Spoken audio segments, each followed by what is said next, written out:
Buenos días. Lo primero, saludar. Buenos días y bienvenidos, sobre todo a las personas que nos visitan y que yo supongo que la persona que os ha traído, en principio, pues ya os ha contado un poquito quiénes somos, qué hacemos aquí, ¿no? Y bueno, pues yo creo que soy lo más importante, porque lo que queremos transmitir, todos lo necesitamos, pero sobre todo aquellas personas que han venido a saber un poquito más realmente quién es Jesús. Eso es lo más importante, es quién es Jesús y qué puede hacer en tu vida. Eso es lo más importante hoy. Perdonad, los niños, ¿verdad? Que no hemos orado y siempre tenemos la costumbre aquí de orar por ellos. Hay un buen montón de niños, qué guay.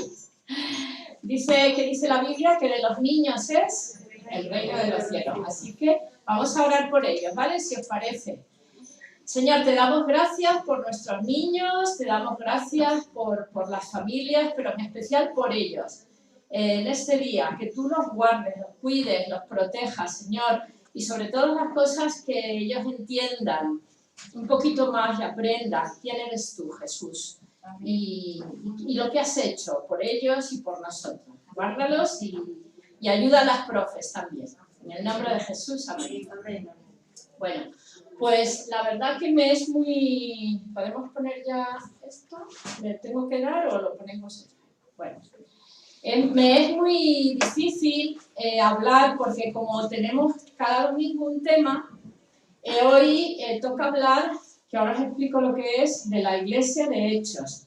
Entonces, os voy a decir que voy a tratar de hablar no para los que ya saben, sino para los que no saben tanto, porque no han tenido la oportunidad ni de leerlo ni de nada, porque si no, yo me sentiría una fracasada. Es decir, si las personas que vienen aquí por primera vez o queriendo saber algo más no entienden nada de lo que digo, o sea, yo de verdad dejo todo. Es muy importante, entonces voy a tratar, a lo mejor voy a ser un poco repetitiva o voy a hablar cosas muy, muy básicas para los que a lo mejor ya han leído, pero que son importantes para los que quizá nos visitan, ¿vale? ¿Os parece? Muy bien. Bueno, pues la Iglesia de Hechos, veis que ahí pongo un mapa y lo primero que quiero deciros es que a lo que me refiero cuando pongo la Iglesia de Hechos es un libro que viene en la Biblia. No sé si todos tenéis Biblia o móvil o una aplicación de la Biblia, pues sí que sería bueno que la tengáis delante. Sabéis que eso para los evangélicos o protestantes es muy importante porque la Biblia es nuestro libro de referencia, inspirado por Dios. Entonces, si lo tenéis delante y lo podéis para que os situéis, pues mejor. Voy a coger una chuleta que me la he dejado en el bolso.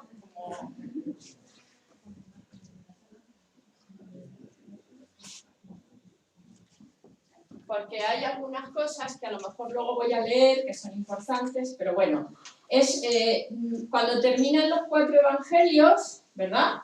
Veis que ahí, al terminar, el último evangelio es el de Juan, y empieza lo que se llama el libro de Hechos, y se llama así porque realmente ahora le dicen Hechos de los Apóstoles, pero ese título no era el original era Hechos. ¿Y qué quiere decir Hechos? Lo que haces, actos. Porque es un libro que nos va a relatar cómo nació realmente la iglesia, la primera iglesia, la iglesia primitiva, ¿vale? Entonces vais a ver, voy a leer ahora unos pasajes y muy resumido porque no va a dar tiempo a todo, porque esto no, va a ser cortito para no cansaros, pero voy a leerlo y luego vamos entrando en realmente la historia, ¿vale? Porque el libro de Hechos relata desde que Jesús, sabéis que Jesús murió, al tercer día resucitó, ¿verdad? Y estuvo 40 días resucitado con sus discípulos, apareciéndose a mucha gente. Dice que a más de 500 personas se apareció. Eso es lo que dice Pablo en una de sus cartas, ¿no? sea, que hubo realmente pruebas de que Jesús era Dios porque resucitó, no se quedó en la tumba. Y esos 40 días ahí, cuando lo que se llama la Iglesia Católica y nosotros llamamos la ascensión, es porque a los 40 días Jesús, ¿qué hizo? Ascensión, ascendió al cielo y se fue. Y ahí, cuando Él se fue, empieza la historia de aquellos hombres y mujeres que eran como tú y como yo, imperfectos, pero que formaron la primera iglesia. Y es muy importante todo lo que cuenta, ¿vale? Y ahora voy a leer unos pasajes y luego seguimos explicando un poquito a ver si entendemos la importancia realmente y lo que tiene de enseñanza hoy para nosotros. Que eso es lo importante, cómo lo podemos aplicar hoy a nuestra vida. En el capítulo 1, versículo 1, empieza así, dice: en el primer tratado, oh Teófilo, hablé acerca de todas las cosas que Jesús comenzó a hacer y a enseñar. Esto lo escribe Lucas. Y Lucas es el que escribe también el Evangelio de Lucas. Sabéis que hay 4 evangelios, ¿verdad? Pues Mateo, Marcos, Juan, Lucas y Juan, pues Lucas es un evangelista. Y este evangelista Lucas, que por cierto era médico, era científico y era muy cuidadoso cuando escribía, muy exacto, con unos detalles que los otros evangelios no tienen. Era el que se llamaba el amado médico, el médico amado.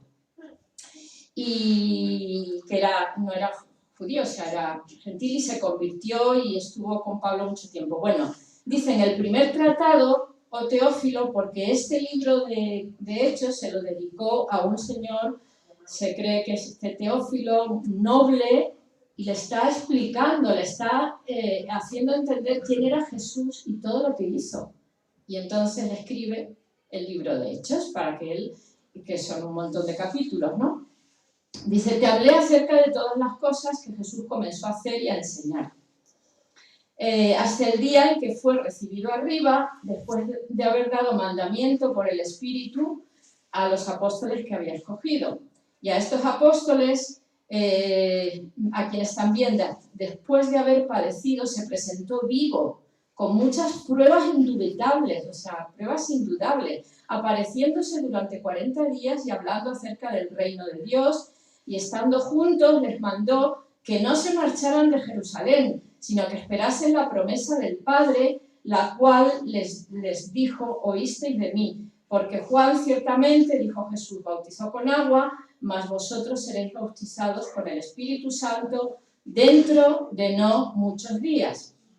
Sigue hablando y dice: recibiréis poder cuando haya venido sobre vosotros el Espíritu Santo, y me seréis testigos en Jerusalén, en Samaria y hasta lo último de la tierra. Habiendo dicho estas cosas, subió al cielo. O sea que Jesús se fue, pero les dejó unas instrucciones. Les dijo: no vayáis de Jerusalén, porque va a venir sobre vosotros el Espíritu Santo. Y ya en... A ver... ahora. Vale. Ya Jesús les había avisado en el Evangelio, cuando estaba con ellos, antes de morir, ya les había avisado de que iban a recibir, dijo, la promesa del Espíritu. Les decía: os conviene que yo me vaya, porque cuando yo me vaya va a venir el Espíritu de Dios, el Espíritu Santo, a vivir en vuestros corazones. Esto es un misterio, pero es así y es real, y luego lo vamos a explicar un poquito más, ¿vale? Así es que pasamos al capítulo 2 y dice: cuando llegó el día de Pentecostés, es decir, Jesús se fue al cielo, ascendió, se quedaron solos y los discípulos estaban muertos de miedo. Estaban muertos de miedo porque acobardados, escondidos, porque habían matado a Jesús, a su maestro.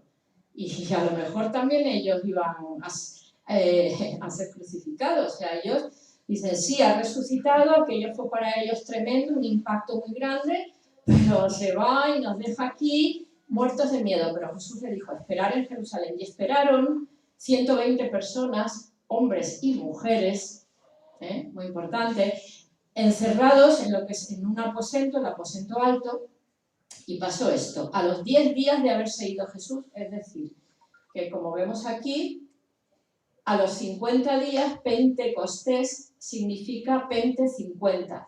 A los 50 días de haber resucitado, ¿vale? A los 40 subió al cielo, 10 más, a los 50, a la crucifixión, murió, resucitó, y a los 50 días viene el Espíritu Santo, ¿vale? Sobre cada persona, que ahora vamos a leerlo aquí.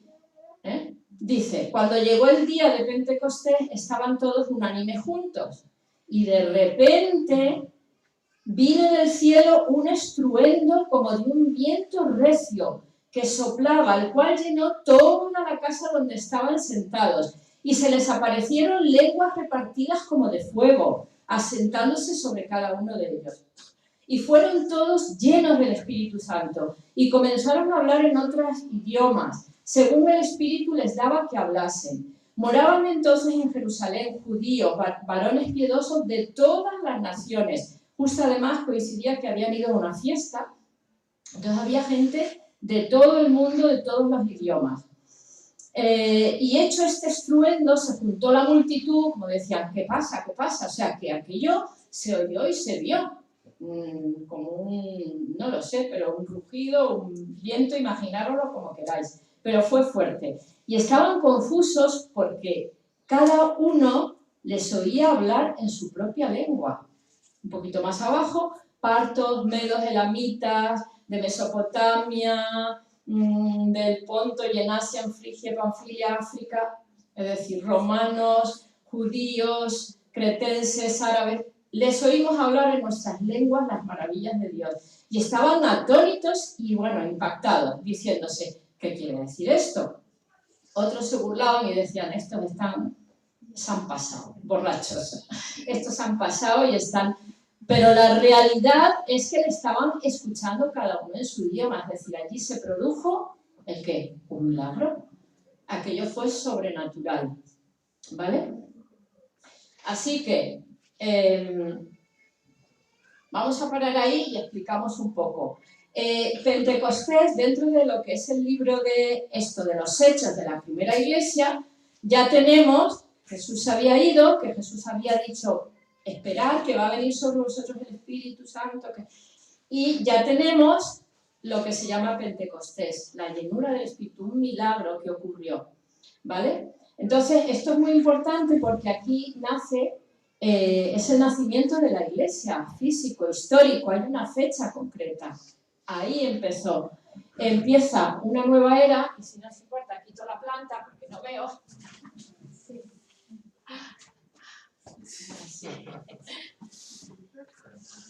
Y lo que ocurre es que el Espíritu Santo viene y se manifiesta de esta forma, hay un antes y un después. A partir de aquí, aquello pues fue una bomba, ¿no? Los discípulos, aquellos acobardados, muertos de miedo, que se escondían, que le negaron, ¿conoces a Jesús cuando murió? No, la negación de Pedro, tantas cosas. Cuando viene el Espíritu Santo sobre ellos, ¿sabéis qué ocurre? Que hay una valentía, empiezan a hablar, a predicar el Evangelio. O sea, aquellos no eran los mismos, hubo una transformación. Y eso es lo que Jesús, el Espíritu, hace en nuestra vida. Una transformación radical de muchas cosas. Ya no somos los que éramos, sino que empezamos a ser nuevas personas y nuevas criaturas, ¿vale? Bueno, voy a quedar ahí. A partir de aquí, ahora vamos a ver algunos, porque esto sería inmenso para tener una sesión de mucho tiempo, solo voy a destacar algunos hechos concretos para que veáis la importancia de este momento y cómo se puede repetir para cada uno de nosotros. Así es que a partir de aquí ellos cogen una valentía tremenda, una fe inamovible, convencidos de que Jesús ha resucitado y de que Jesús es la verdad, el camino y la vida, de que no hay salvación fuera de Jesús, de que Jesús era el Hijo de Dios y que había venido a rescatar a la humanidad. Estaban tan convencidos, era una fe tan indestructible, ¿verdad?, que empezaron a predicar. Ahora vamos a ver cómo se levanta Pedro y da una predicación tremenda, ahora lo veremos. Aquí ocurre también cómo empiezan en Jerusalén, pero luego les empiezan a perseguir. Acordaros que esta es la época más cruda fue la del emperador Nerón, que iban al circo, les mataban allí, se los comían los leones o les crucificaban boca abajo, o sea, fue terrorífica la persecución de Nerón. Bueno, realmente todos los emperadores, creo que fueron unos 4, desde que nació la Iglesia hasta finales de siglo, ¿no? Del siglo II, pues fue una persecución terrorífica. Entonces, pero esta gente, a pesar de eso sí que es tener fe, ¿no? Ellos seguían predicando y empezaron en Jerusalén y tal y como dijo Jesús, les dijo, me seréis testigos en Jerusalén, en Judea, en Samaria y en toda la tierra. Y esto se cumplió.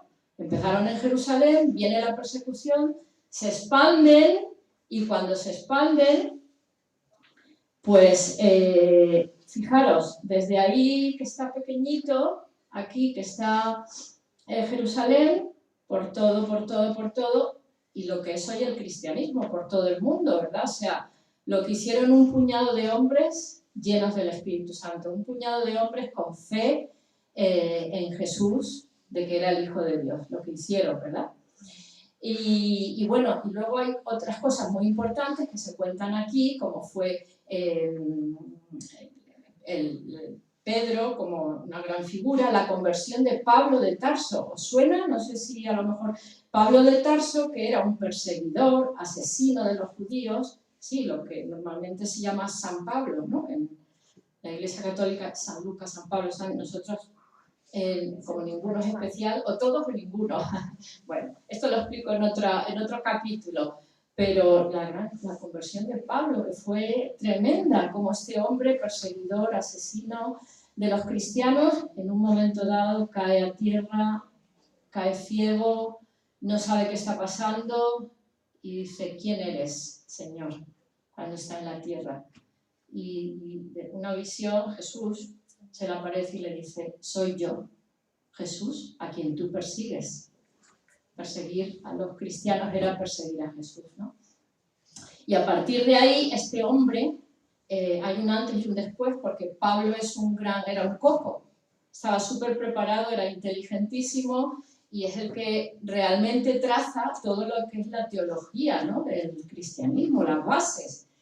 Así que bueno, y seguimos luego los viajes de Pablo con otros discípulos, etcétera, etcétera, ¿no? Hasta un montón de capítulos.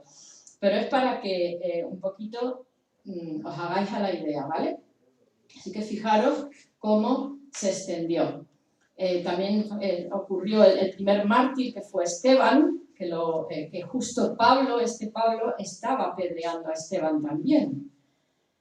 Pablo, yo creo que esa imagen se le quedó ahí en el subconsciente y a partir de Esteban fue, por eso digo, cuando se dispersaron, porque es que los mataban a todos, ¿no? Bueno, seguimos un poquito. Algo que quiero destacar de esta etapa, hay un antes y un después, he dicho, cuando Jesús se va y empieza la iglesia, empiezan los primeros cristianos. Y hay algo que me llama la atención mucho de Pentecostés, de la iglesia nueva, y es que Jesús, cuando vino Jesús, ¿vale? Cuando estuvo él con los discípulos predicando, Jesús era un rompedor. ¿Qué quiero decir con esto? Un revolucionario, ha dicho alguien, ¿no? En cierto modo fue un revolucionario, sí.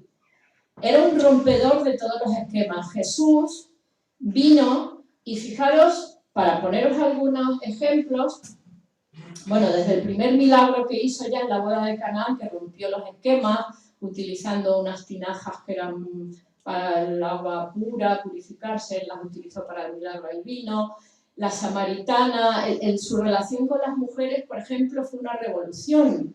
Las mujeres que en la cultura griega y romana estaban absolutamente, eran un cero a la izquierda, no tenían derechos, eran igual que los esclavos legalmente hablando, no eran consideradas para nada, sino en la casa, ¿no? Y Jesús les enseña, es su maestro, le acompañan, le siguen, se deja ungir los pies por una prostituta,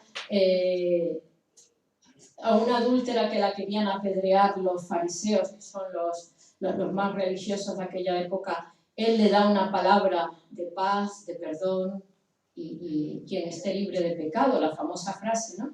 Quien esté libre de pecado, que tire la primera piedra. Y todos se fueron, porque nadie estamos libres de pecado. No se nos ocurra condenar a otros sin mirarnos a nosotros primero, ¿no? Y eso hacía Jesús, mírate tú primero para luego poder juzgar, ¿no? En el buen sentido de la palabra. Así que él tocaba a los leprosos, que eso era una inmundicia, no se podía tocar a los enfermos, él los sanaba y los tocaba. Sanaba los sábados, cuando eso estaba prohibidísimo por la religión. Él decía, no, es más importante sanar, dar vida, que dejar morir a una persona. En fin, Jesús vino y es lo que él llamó los odres viejos, las formas viejas, vino a decir a los judíos religiosos de aquella época, se acabaron, porque va a venir el vino nuevo, y el vino nuevo no se puede contener en unos odres viejos. Aquí no se ve bien, pero esto es un odre viejo, los que entienden un poco de odres, de campo, de vino. Un odre viejo está ya cuarteado y si tú le pones vino nuevo, al fermentar el vino lo rompe. ¿A qué se refería Jesús con el vino nuevo? ¿Alguien quiere decir algo? ¿A qué se refería con el vino nuevo? A las nuevas enseñanzas, algo diferente. Nuevas enseñanzas, pero el vino nuevo tiene una fuerza tremenda. El vino nuevo por eso no aguanta los odres. Con el vino nuevo, porque a Jesús lo acusaban, porque como rompía los esquemas religiosos, los esquemas sociales, lo acusaban, le decían, tú todo el día con publicanos, con prostitutas, pero tú vas de comilona con ellos, le acusaban de que iba de comilona, de que iba a bodas, porque Jesús siempre estaba comiendo con publicanos, con aquellos realmente que reconocían su necesidad, con la gente hecha polvo, pero no los que creen que no tienen necesidad, que están muy bien, que son perfectos, y que yo soy muy bueno o muy buena, pues ahí hay que tener cuidado, porque ninguno somos buenos, sino Dios. Eso dijo Jesús y es así, ¿no? No hay justo ni un uno, todos tenemos nuestras cosas, todos tenemos nuestra parte oscura. Los odres, el vino nuevo se lo estaba refiriendo a esto, a esa iglesia de Pentecostés, esa iglesia que surgió, que venía a romper todos los esquemas. El problema es que la tendencia nuestra es siempre a ir a odres viejos, a modelos antiguos, a acomodarnos, a la religión. Esa es nuestra tendencia, de católicos, evangélicos, da igual. La tendencia es a acomodarnos, a hacer moldes, odres viejos y quedarnos ahí.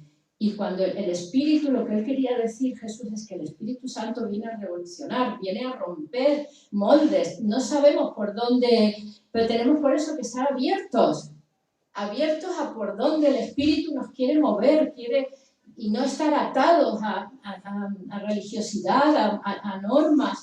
El orden sí, orden siempre tiene que haber, pero, ¿me estáis entendiendo? Pero no acomodarnos a viejas formas, sino abrir a lo que Dios quiere hacer. Y mira, hay unas cosas que me llaman la atención. Por ejemplo, dice que cuando estaban esperando a que viniera el Espíritu Santo, allí en una habitación, primero había hombres y mujeres, juntos.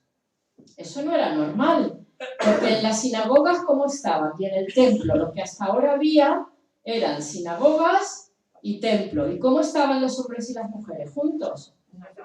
No, sabéis que las mujeres estaban separadas por una celosía. Si tú vas al Muro de las Lamentaciones en Jerusalén, a mí me impactó cuando estuve, porque te ves el Muro de las Lamentaciones, que es impresionante, de verdad. Quien no haya ido y pueda, que ahorre dinero y vaya a Israel, porque es un viaje precioso. Y un muro en medio, bueno, no es un muro, es como una celosía, ¿verdad, Pedro?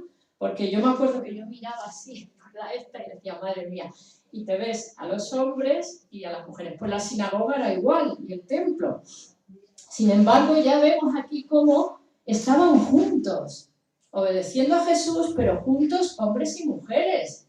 Y el Espíritu Santo no hizo distinción, no dijo a los hombres el Espíritu, wow, y a las mujeres, shh, que no se note. No, o a las mujeres fuera, se podían solamente, dice que aparecieron lenguas de fuego, que hubo un impacto tremendo, no hace distinción, porque fue a los hombres y a las mujeres, siguiendo el rompimiento que hizo Jesús, ¿no? El vino nuevo. Luego, por otro lado, ¿qué ocurrió? Ya lo he leído, que cuando vino el Espíritu Santo, ¿qué pasó? Que empezaron, dice, a hablar en diferentes, ¿qué? Idiomas. Y que todos los que estaban allí, o sea, es que imaginaros, poneros en la situación, que aquí hay ingleses, chinos, bueno, ingleses vamos a quitar, porque inglés sabe todo el mundo, ¿no? Pero ruso, chino, árabe, ¿qué más? Y que pues nos ponemos a hablar un grupo y cada uno está entendiendo el mensaje. Fue un milagro. Jesús quería que Dios quería que aquello quedara marcado de esa manera. Pero hay un gran simbolismo ahí, en eso. Hay un gran simbolismo. ¿Y sabéis cuál es? Hasta ese momento, los judíos se pensaban que ellos eran el pueblo único, elegido, superior. Solamente a ellos iba el Mesías, era para ellos, el Evangelio para ellos, lo que quiera que hubiera para los judíos, porque era el pueblo elegido. Realmente Dios eligió ese pueblo, pero en aquel momento que le eligió no eran nada, no eran ni pueblo, eran 4, bueno, Abraham, ¿no? Lo llamó, tal, pastor, luego, pero... Y entonces, ¿qué está queriendo decir Jesús con esto? Con este milagro, ¿qué está queriendo Dios representar?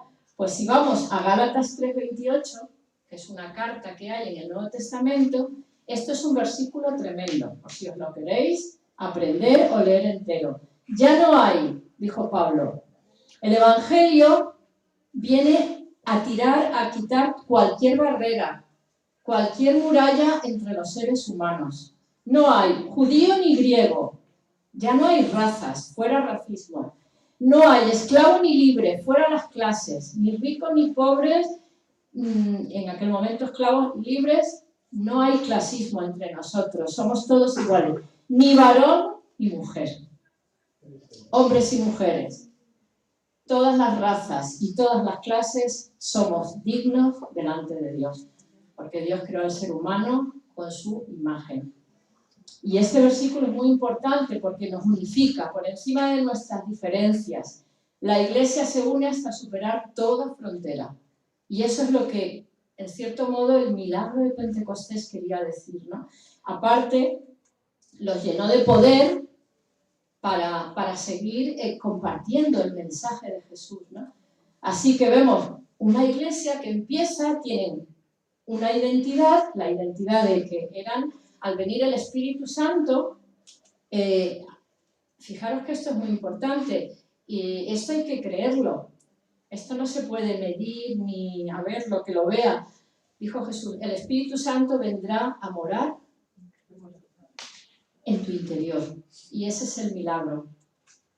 El milagro es que cuando creemos que Jesús es el Hijo de Dios, que murió y resucitó, que lo necesitamos para que nuestra vida sea salvada, restaurada, el Espíritu Santo, cuando creemos eso, y es por fe, por eso decimos que la salvación es por fe, no hay que ser bueno, no hay que hacer obras para luego que Dios nos recompense, no. Esto es un regalo, el regalo de la salvación, porque Jesús es un regalo que ya ha sido pagado. ¿Sabéis quién lo pagó? En la cruz, Jesús.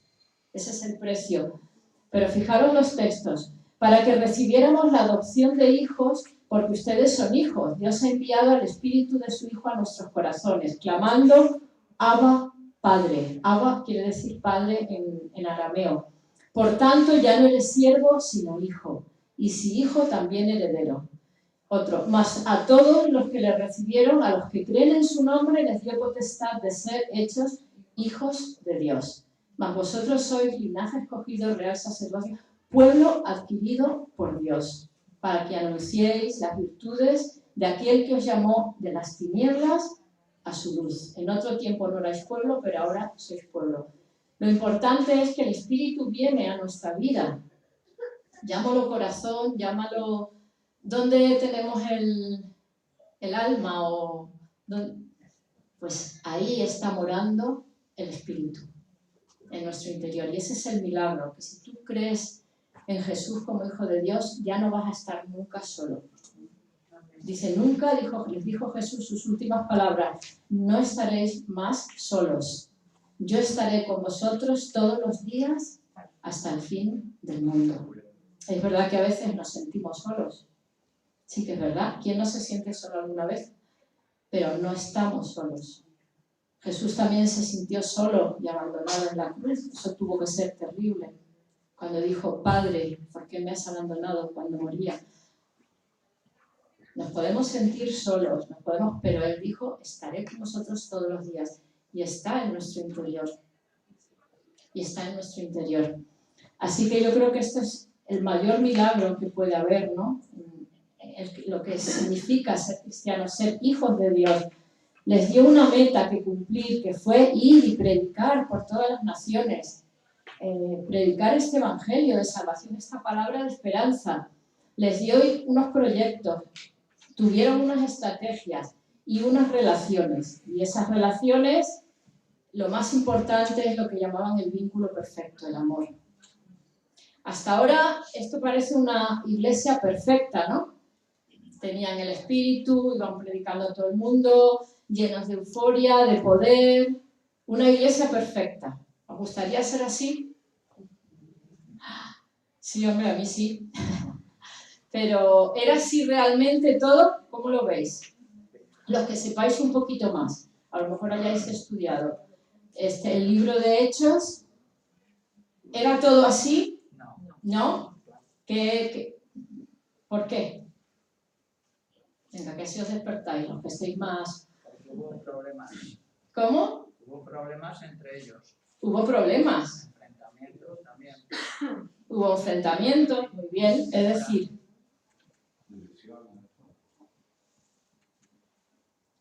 hubo todo esto.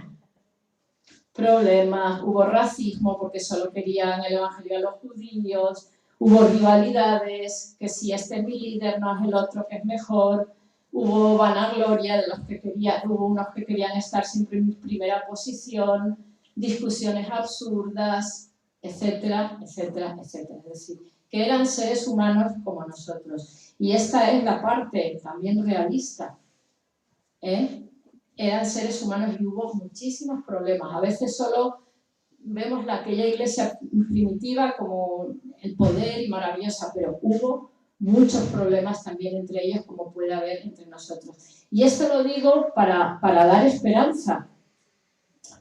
Ellos tenían, porque no quiero resaltar, la convivencia que tenían era tremenda. Dice que en el capítulo 2, un poquito más abajo, lo leo yo si no queréis, pero solo para que os quedéis con la esencia de que a pesar de todos los problemas que fueron surgiendo, dice,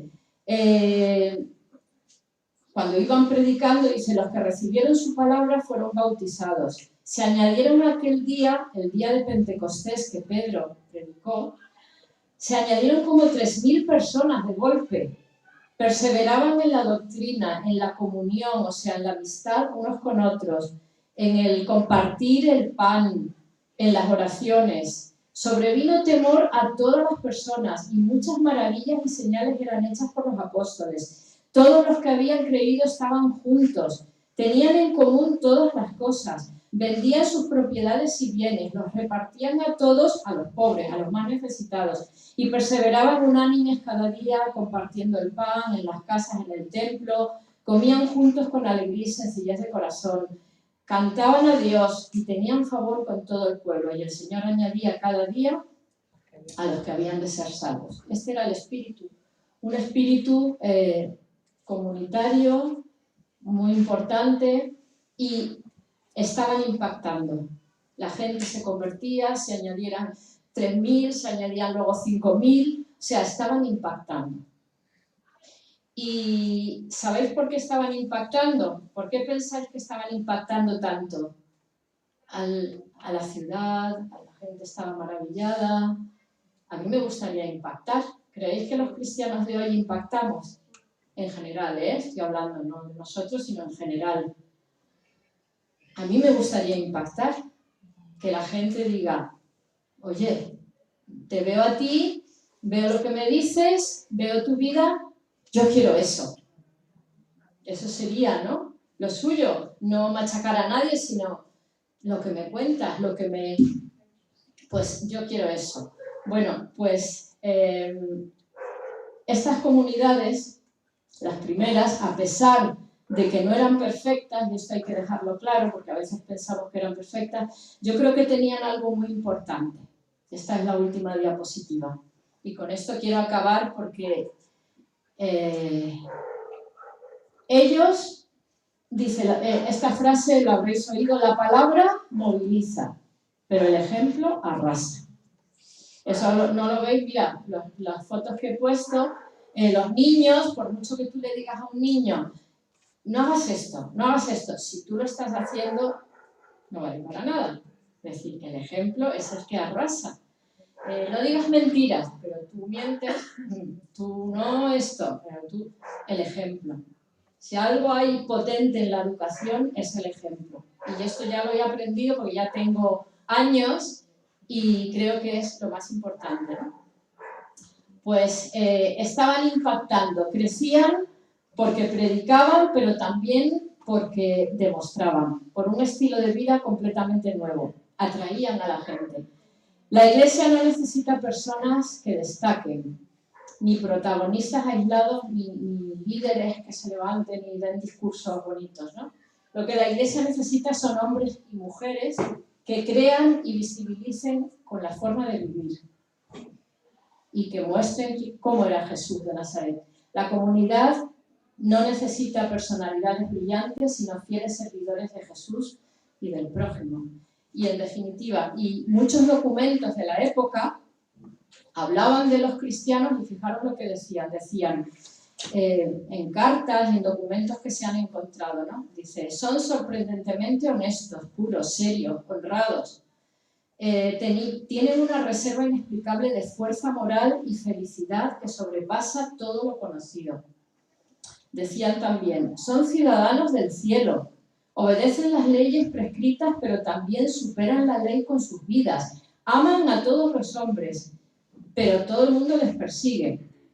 Y decían también, son cariñosos, ayudan incluso a los extranjeros. No solo se preocupan por sus pobres y sus necesitados, sino que se preocupan también por los nuestros, decían los del Imperio Romano, ¿no? Y al final, pues, lo que yo quiero traer aquí, sobre todo a los que a lo mejor es la primera vez que venís o que oís hablar, ¿qué te parece? Si no has leído el libro, pues que lo leas, que alguien que te haya traído, pues que te diga, mira, léelo, que lo veas con esa persona que te pueda ayudar a entender.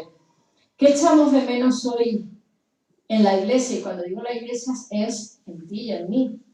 ¿Qué echamos de menos para que impactemos de esta forma, para que seamos atractivos? Y esto es a modo de confrontación, ¿no? De decir, bueno, pues de pensar qué tengo que hacer yo para ser un verdadera cristiana que impacte con mi vida, porque si digo que soy y proclamo, tengo que demostrarlo. Ellos proclamaban y demostraban. Demostrar. No podemos estar hablando de Jesús, pero no demostrando, ¿no? ¿Qué nos falta? ¿Qué falta en tu vida, en la mía, en general, para que seamos atractivos, para que la gente, yo quiero venir y ver, a ver, ¿no? ¿Cómo podríamos cambiar eso? ¿Cómo lo podríamos trabajar? Así que yo de todo esto me gustaría eso, ¿no? Que por lo menos esto levante una inquietud de buscar, ¿no? De buscar, de indagar quién es Jesús y cómo está mi vida, ¿no? Si eres ya creyente, pues ¿cómo está tu vida? Si crees que eres creyente, pero tu vida es una vida gris no en el sentido, o sea, es una vida, todos somos normales, pero ese Espíritu Santo, si realmente mora en ti, tendría que verse de alguna forma, ¿no? Tendría que notarse. Si no eres creyente, yo te animo a que conozcas más a Jesús, a que realmente creas que fue el Hijo de Dios, que murió y que resucitó, y que eso no fue porque sí. Si realmente crees eso, yo creo que eso tiene que... aquella persona que tiene un encuentro con el Jesús verdadero, su vida no puede seguir igual. Es como si dicen, a uno le atropella un camión y se levanta y sigue tan tranquilo. Es imposible. Jesús tiene que tener un impacto en nuestra vida que no tiene otra cosa. Y ese impacto se tiene que ver. Ese impacto se tiene que notar. Y ese impacto tiene que atraer. Así que yo os invito a eso. A los que no conocéis a Jesús, no creéis, que realmente busquéis tener ese encuentro. Y es tan fácil, ¿sabes cómo? Como pedírselo. Es así de fácil. Parece como muy... No. La fe es tan sencilla, la fe es para hasta el más... Da igual tu cultura, da igual tu formación, da igual... Lo importante es ver tu necesidad. Señor, yo parezco muy lista, parezco muy buena, parezco muy entero o entera, pero en el fondo sé que me siento solo, no tengo esperanza, sola, tengo ansiedades, yo qué sé. No duermo y estoy diciendo cosas que yo he experimentado, no es que yo he experimentado y mi testimonio es el de una persona que pensaba que lo tenía todo, que se creía muy buena, pero cuando me hablaron, pero no estaba llena, no estaba en paz. Y sufría mucha angustia, sufría ansiedad, busqué por todas partes, en todas las filosofías, en todas las... Mi marido y yo, porque justo nos casamos y los dos teníamos la misma inquietud, porque piensas que en la pareja, el matrimonio, esto es lo que... el amor, y al final tampoco es eso. Es muy bonito, es un regalo de Dios la familia, pero esa no es la salida del ser humano, la solución. Así que, porque lo he experimentado yo en mi propia vida, mi testimonio, yo me convertí a los 21 años y hoy tengo unos cuantos más. Y doy gracias a Dios porque fue el momento más importante de mi vida. Hubo un antes y hubo un después. Fue un momento donde a partir de ahí mi vida cambió completamente, donde tomó un rumbo, tomó un sentido y ¿he dejado de tener problemas? No. ¿Peores que los de antes? Sí, peores. Pero sé que Jesús está conmigo, Dios está conmigo, el Espíritu me guía y mi vida tiene sentido, ¿no? Así es que tengo paz y sé que si en este momento me muero, voy a la presencia de Dios. Y tener esa seguridad, aunque siempre la muerte es un paso de fe, siempre hay una incertidumbre, ya lo dice la Biblia, ¿no? Que es la última prueba fuerte que tenemos que pasar, aunque tengamos a Jesús, tenemos que morir. Pero Él está con nosotros. Y sabemos que si me muero ahora, voy a estar en la presencia de Dios. Tengo paz. Aún, aunque así todo, reconozco que la muerte nos impacta. Mi padre murió hace poco, y hace unos 20 días o así, y es que nunca deja de impactarte. Oye, murió fulanito, pero cuando te toca a los cercanos, pues nunca deja de impactarte, aunque estés preparado, ni de, por lo menos yo, plantearte. Y es muy duro cuando ves la persona, es verdad, el polvo somos y en polvo nos convertiremos. Es muy duro, es muy frío un cementerio, pero cuando tienes la fe en Jesús y sabes que es un paso más que tenemos que dar, es diferente. Esa paz está ahí y eso nos sostiene a lo largo de nuestra vida. Y ese es el legado que quiero dejar a mis hijos y a mis nietos. Porque mucho dinero y pisos y eso creo que no, pero creo que es el legado más importante que podemos dejar. Nada, que Dios os bendiga. Y no siempre tiene que terminar. Vamos a orar, hacemos una oración y terminamos. Señor, gracias por tu palabra, gracias por cada persona que está aquí en esta mañana. Oramos sobre todos los que han escuchado por primera vez y que todo esto lo puedan asimilar, entender y que sus vidas sean transformadas por ti, Señor. Ayúdales y guíales en su caminar, Padre. En el nombre de Jesús, amén. Amén. Dame las gracias por lo de la comida. Sí, que habíamos pedido hoy que trajéramos entre todos comida, ¿verdad? Esa comida es para ayudar a personas que lo necesitan, que están pasándolo mal. Así que gracias a todos los que han colaborado, porque hay un montón de comida para familias que están pasándolo mal y lo necesitan, ¿vale? Así que muchísimas gracias. ¿Y algo más, Sonia? ¿Nada más?